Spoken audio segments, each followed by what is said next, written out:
1920s was a new idea of how to run mass democracy. At its heart was the consuming self, which not only made the economy work, but was happy and docile, and so created a stable society.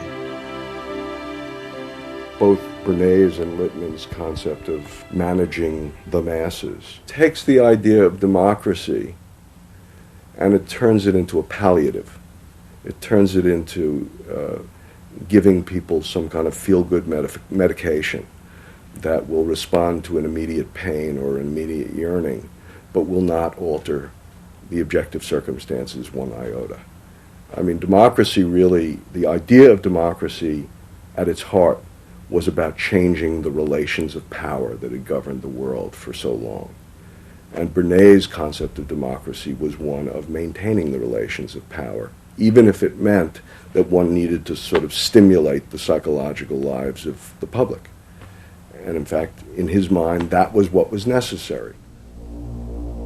That if you can keep stimulating the irrational self, then leadership can basically go on doing what it wants to do. Bernays now became one of the central figures in a business elite that dominated American society and politics in the 1920s. He also became extremely rich and lived in a suite of rooms in one of New York's most expensive hotels, where he gave frequent parties. Oh my goodness. He had a home in the corner suite of the Sherry Netherland Hotel. And here's this wonderful suite with all these windows looking out on Central Park and across at the plaza and on the square. And he would use this place to hold a soiree. The mayor would come. All the media leaders would come, the political leaders, the business leaders, the people in the arts. I mean, it was a who's who. People wanted to know Eddie Bernays because, you know, he himself became a sort of a famous man, a sort of a magician who could make these things happen. He knows everybody. He knows the mayor and he knows the senator and he calls politicians on the telephone as if he did get literally a high or a bang out of doing what he did. And that's fine, but it can be a little hard on the people around you, especially when you make other people feel stupid. People who worked for him were stupid, and children were stupid, and if people did things in a way that he wouldn't have done them, they were stupid. It was a word that he used over and over and over, dope and stupid. And the masses? They were stupid.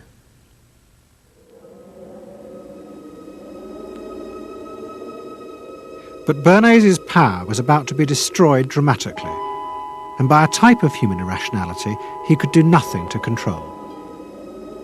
At the end of October 1929, Bernays organised a huge national event to celebrate the 50th anniversary of the invention of the light bulb. President Hoover, the leaders of major corporations, and bankers like John D. Rockefeller were all summoned by Bernays to celebrate the power of American business. But even as they gathered, news came through that shares on the New York Stock Exchange were beginning to fall catastrophically.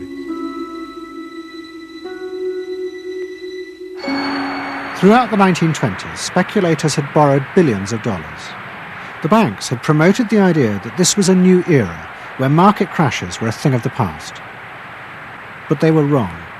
What was about to happen was the biggest stock market crash in history. Investors had panicked and begun to sell in a blind, relentless fury that no reassurance by bankers or politicians could halt. And on the 29th of October 1929, the market collapsed.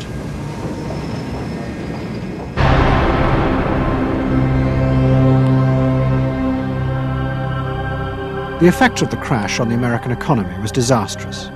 Faced with recession and unemployment, millions of American workers stopped buying goods they didn't need.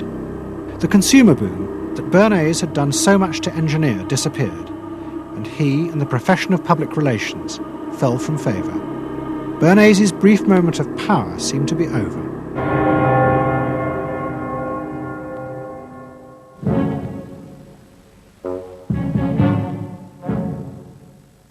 The effect of the Wall Street crash on Europe was also catastrophic. It intensified the growing economic and political crisis in the new democracies. In both Germany and Austria, there were violent street battles between the armed wings of different political parties. Against this backdrop, Freud, who was suffering from cancer of the jaw, retreated yet again to the Alps. He wrote a book called Civilization and Its Discontents. It was a powerful attack on the idea that civilization was an expression of human progress. Instead, Freud argued, civilization had actually been constructed to control the dangerous animal forces inside human beings.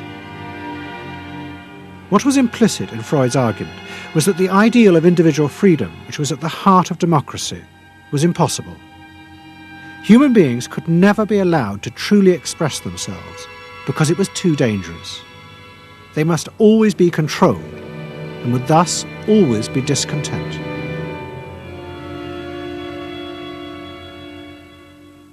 Man doesn't want to be civilized, and he is civilization brings discontent, but it's necessary to survival. Otherwise he couldn't survive. So he must be discontent, because this would be the only way to keep him within limits. But what did Freud think about the idea of the equality of man? He didn't believe in it. We had 32 parties, and Hitler said, before those parties don't vanish, there is no Germany. That's true. You can't have 32 parties. And so they felt, this one person will put an end to this comedy. Freud was not alone in his pessimism. Politicians like Adolf Hitler emerged from a growing despair in the 1920s about democracy. The Nazis were convinced that democracy was dangerous because it unleashed a selfish individualism, but didn't have the means to control it. Hitler's party, the National Socialists, stood in elections, promising in their propaganda that they would abandon democracy because of the chaos and unemployment it led to. Die Parteien versprachen den Himmel auf Erden.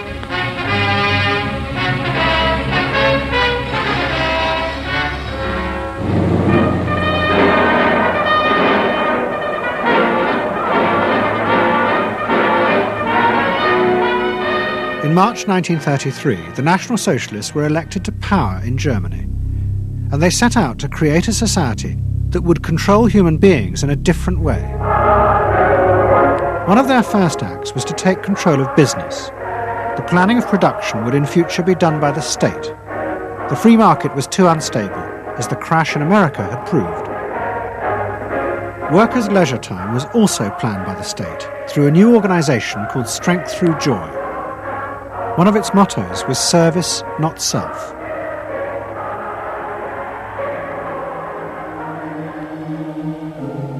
But the Nazis did not see this as a return to an old form of autocratic control. It was a new alternative to democracy, in which the feelings and the desires of the masses would still be central, but they would be channeled in such a way as to bind the nation together. The chief exponent of this was Joseph Goebbels, the Minister of Propaganda. Es mag gut sein, Macht zu besitzen, die auf Gewehren ruht. Besser aber und beglückender ist es, das Herz eines Volkes zu gewinnen und es auch zu behalten. Goebbels organised huge rallies whose function, he said, was to forge the mind of the nation into a unity of thinking, feeling and desire. One of his inspirations, he told an American journalist, was the writings of Freud's nephew, Edward Bernays. In his work on crowd psychology, Freud had described how the frightening irrationality inside human beings could emerge in such groups. The deep, what he called libidinal forces of desire, are given up to the leader, while the aggressive instincts are unleashed on those outside the group. Freud wrote this as a warning, but the Nazis were deliberately encouraging these forces because they believed they could master and control them.